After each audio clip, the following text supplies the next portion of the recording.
Okay, let me start this over.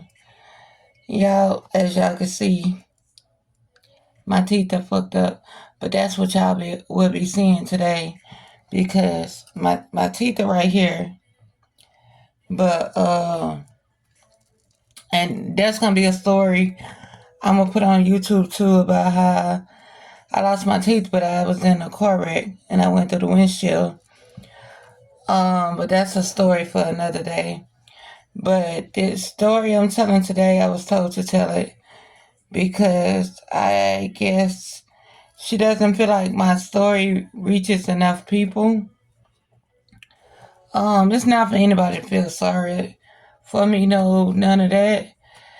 It's just to talk about an event about what I've been going through. I am 35 years old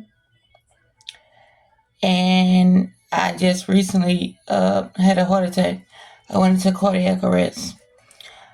I got congestive heart failure and I have a messed up liver, which I'm on the liver transplant list. And we're trying to make sure I don't get on the heart transplant list. So we're doing everything they're doing everything that they can. But basically, it started back in nope, March of last year. Because this is 2024. So it was, 2023. It's when I had my first episode. And I was just like real sick one day. I just fell sick one day. But over the week, my eyes was turning like a Bart Simpson yellow. When I say a Bart Simpson yellow, like my eyes was a Bart Simpson yellow. And I wasn't peeing as much. Like I wasn't eating as much and I wasn't peeing and I wasn't intaking really any fluids. So the fiance I was with at the time was like, okay, I think it's time for you to go to the hospital. You've been moping around all this time. You've been doing nothing but sleep. You have a fever. Like, you sick. You need to go to the hospital. I hate going to the hospital. Why? Because I know they're going to always keep me. So I never really want to go to the hospital at all.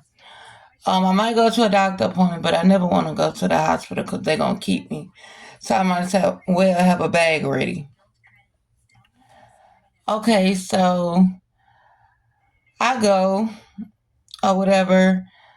Um, about 2-3 hours later, they come to me and they say, Miss Jones, they like, we gotta transfer you. And I'm like, transfer me where? Like, what's going on? Like that. And they say, well, you have a very serious liver problem because my levels was high. And they like, you have a liver problem, but we don't specialize. Like, we don't have the doctors here in this hospital for that. So we're going to transfer you downtown to the medical center. So I'm like, okay, well, dang, like, it got to be something a little, serious or whatever. And I'm like, a liver problem. But yeah, I was drinking it up. I was drinking a lot. So I thought maybe once they said a liver problem, I had cirrhosis. Is it called cirrhosis? Or it's called psoriasis? Cirrhosis. Psoriasis is the skin thing, right? So I think it's cirrhosis. But anyway, they told me that I had, um, it was actually, wait, I'm gonna back that up. I'm gonna back it up. So then I was told, that I had to be transferred. So I was transferred downtown to the medical center. And when I got down there, it was like they was moving fast, like just from bathing me to checking my body to like instant IVs up in me. Like, it was just crazy. I was in ICU. And I'm like, well, dang, I'm in something with ICU in it. This gotta be bad or whatever. So I'm crying to my fiance and I'm telling him, like, something's really wrong. Like, I'm about to die or something like that. But like, I really was sick and I felt so weak or whatever. So they started poking me and stuff. And then, like, when the test results and stuff came back, well, I had to go and get CAT scans and EKGs and EGGs and ultrasounds of my heart, my lungs, my kidneys, just my whole body. Like, they was checking everything, and I had two um knots in my throat that I had been complaining to my doctor about. I was telling my doctor how they heard it and they felt like it was pushing up against my windpipe, my thyroid. So I had hypothyroidism, Graves' disease. So in June, they was like, my heart rate is steady up. My heart rate is like beating like at 120 something at rest. Like, just me not doing nothing. So they like, man, if we don't stop this and it's been going on for so long, you're going to end up having heart problems. Now, what I didn't know is that's exactly what it was going to develop to, or what it had already started developing to. Um, so they went in June and cut from, I don't know if y'all can see it. It's from like here to here, and gave me a total thyroidectomy. That's what it's called. Gave me a total thyroidectomy or whatever, where they took out both of my thyroids. So that's when I became hypothyroidism now.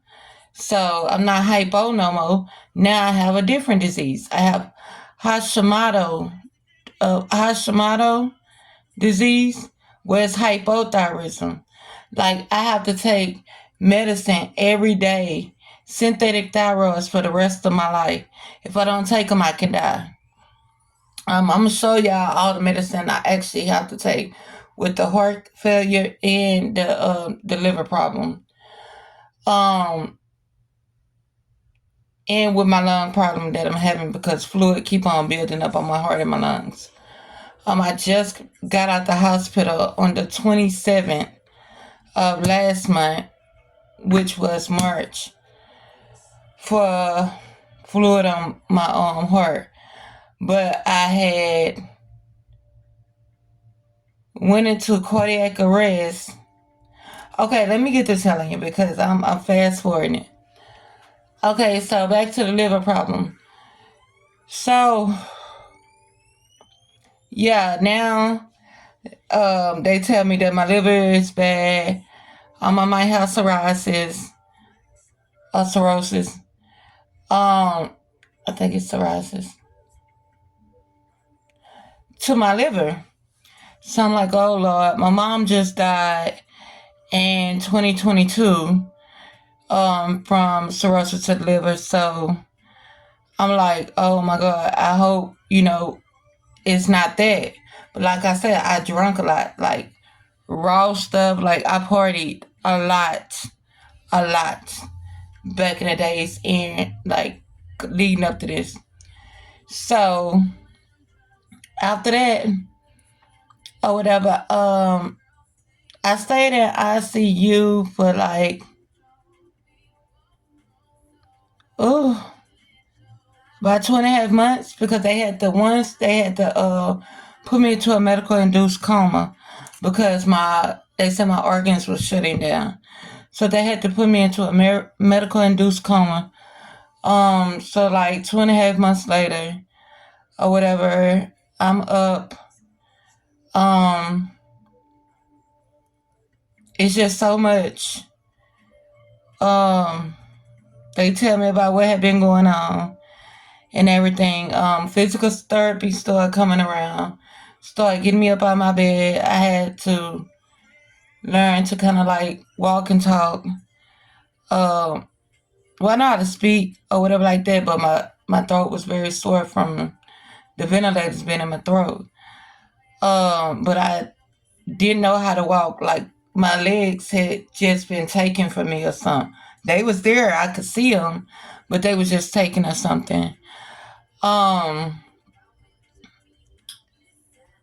yeah, that's what happened with the liver uh transplant thing. I had to be put on liver transplant.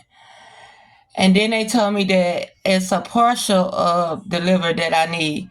But as people know, or what I found out, that the liver can rejuvenate itself over time. It just takes time, and you got to take care of your body and take care of all your, take all your medications. So that's what I've been doing with that.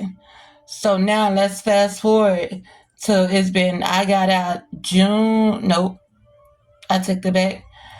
It was after my birthday. My birthday is in July. So I didn't get to spend my birthday. It was like July I want to say the 16th, the 15th, the 16th. I ended up getting discharged out the hospital, whatever. I was able to walk and talk, and I felt my normal self all over again. My eyes had turned back white. I felt better. Like I was a lot better. Now fast forward, that's in July. August, September, October, November. November, I started feeling really, really bad again. Like it was just bad. It was like my heart stayed beating like it was just out of my chest. Like and it like at times it would hurt. And then I got to the point to where I would have to sit up and go to sleep. I couldn't lay down because it felt like I was choking in my sleep. So I had to sit up. Um Come December the 11th, like I had been sick. Okay, before that, I had been sick. I had been taking care of somebody else that was sick. And I felt like they failed to tell me that they had pneumonia. But there's something that you should have told me because I also have sickle cell. So, on top of that, it's easy for me to sit up and catch like viral infections or viral diseases on top of diseases and stuff because my immune system is not strong enough already as it is. So I'm taking care of him. He's going to the doctor, but he's not fully telling me what's wrong with him. And we under the same roof or whatever like that, or we always around each other. And then I end up getting real, real sick. And well, he ended up leaving me because he thought I was cheating on him, which I wasn't. I was too sick to do anything. I didn't even get up out the bed. I barely went outside without being in the wheelchair or my baby pushing me. So I think it was just an excuse for him to do what he wanted to do, which was move across somewhere else with another woman. But that's another story too that I really don't care to talk about anyway. His loss. But yeah, he left me, so I had to try to fend for myself. But I knew it was something really wrong because I couldn't walk from my bed to the bathroom without being out of breath. I couldn't use the bathroom without being out of breath. Like it was feeling so terrible not to be able to lay down and to fall asleep like this, study doing this, because my breathing is stopping up in my sleep and stuff. So I used to have to take the asthma machine, his asthma machine, and I used to have to keep the vapor rub um, steam machine on in order for me to get some breath, some breathing. And I stayed in that bed for about a month doing that. I started peeing in a whole jug. Like I started peeing in the jug or whatever like that because I couldn't get from my bed to the bathroom, and especially in time when I did have to pee. Like my son had to do a lot. My teenage son had to cook, he had to clean, he had to help me put on clothes because I still had to go to the doctor and stuff like that. And then we bam. Come Like, come December the 11th. Yeah, it was December the 11th when I went into cardiac arrest of 2023. Um, I end up coming in from my car. My son had to come and get me in my push wheelchair, and I ended up out of breath from me getting up and walking to my bed from out the wheelchair. I couldn't breathe. I tried laying down, see if I can catch some breath. It just wasn't letting me breathe. I was so like out of breath, like, and I didn't know why. I took it so slow. Um, I sat up on my bed and I sat there for a minute. I took an asthma treatment. That wasn't helping at all. I had took my medicine, my high blood pressure medicine, everything. Um, Still nothing. Um, then I just remember telling my son, I said, I don't feel right. Oh, I think I need to call the ambulance. He was like, well, Mom, if that's what you think you need to do, go ahead and do it. So we call the ambulance or whatever like that. They get there. I'm telling them all my symptoms and what's going on. So they say, okay, well, let us get you on a stretcher. Can you walk over here? Like they had to stretch outside because my house was had like ottoman and stuff, and I had a king size bed, and we were staying in like a studio apartment. So I walked slow. My baby helped me put on my clothes, and I walked slow to the stretcher.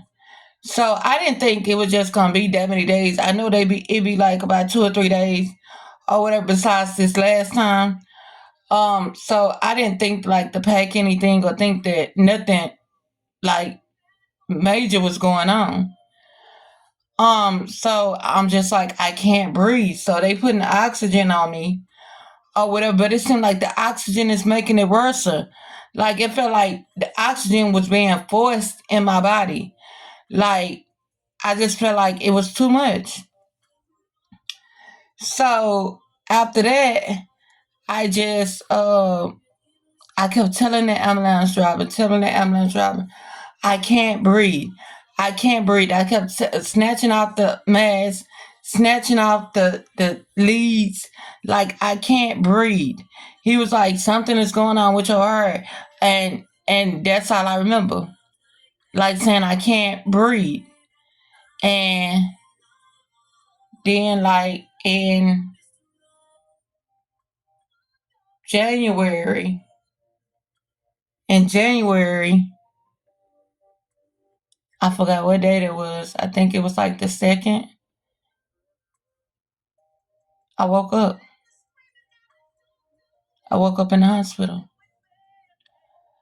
Like my body was sore, my throat was sore. Like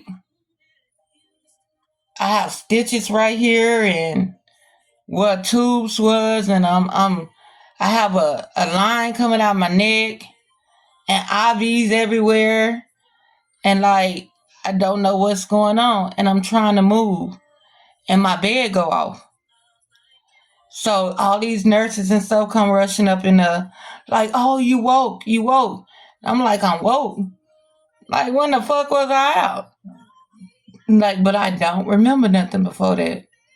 So what had happened was, come to find out, my heart and my lungs was filling up with fluid.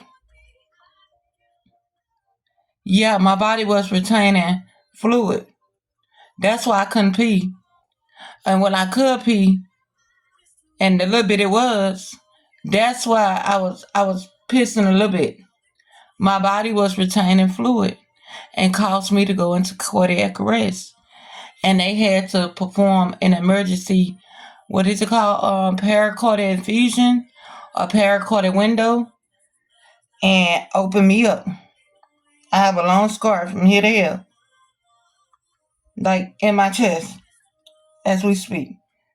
I don't, I don't want to violate no rules, but if you could see right here, from here to here, I had to get my chest open. I have a pericardial window down, so this is the third surgery I done had to have on me so far in life. Um, it's just been terrible. It's just been terrible. Now to how my heart failing on me. Yeah, I was diagnosed with congestive heart failure. I'm 35 years old with congestive heart failure and on a transplant that's for a liver and possibly a lung and a heart. So like I say, now I have to take. Let me show y'all. Let me show y'all the medicine before I do anything. Hold on. Y'all see that? Do y'all see that? This is my medicines. My medicines. Yeah. I take all those medicines. Not only I'm taking all those medicines,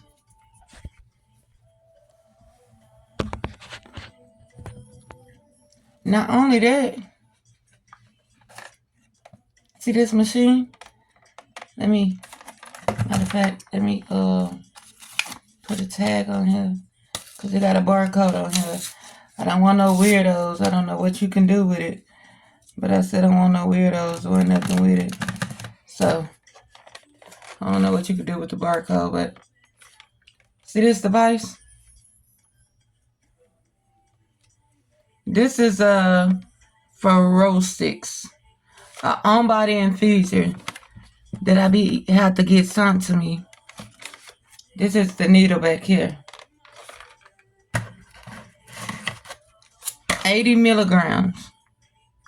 So on top of all that medicine, and on top of this, 80 milligrams, this is a on-body infuser. It's a strong diuretic, fluid lowering drug. And I lose potassium over this. That's why I got some potassium up there too. I'm reading out this thing, but it's used to get rid of extra fluid in my heart and in my lungs. I have to put it above my navel, and it's a needle that pops out once I press the button, and it turns green.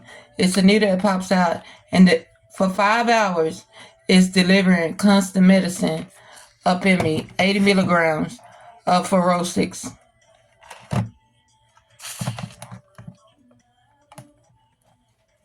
The medicine furosemide. Yeah.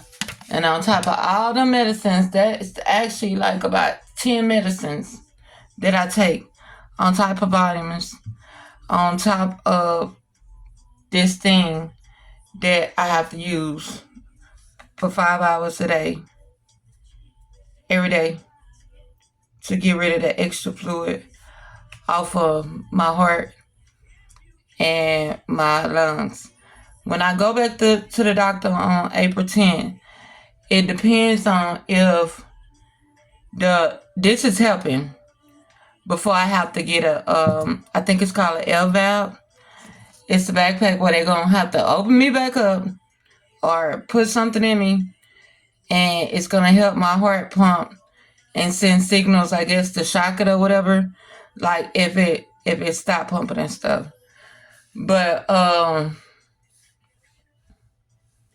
yeah, that's my story, y'all. Like, I just got out the hospital on the 27th for my heart. I went in on the 24th.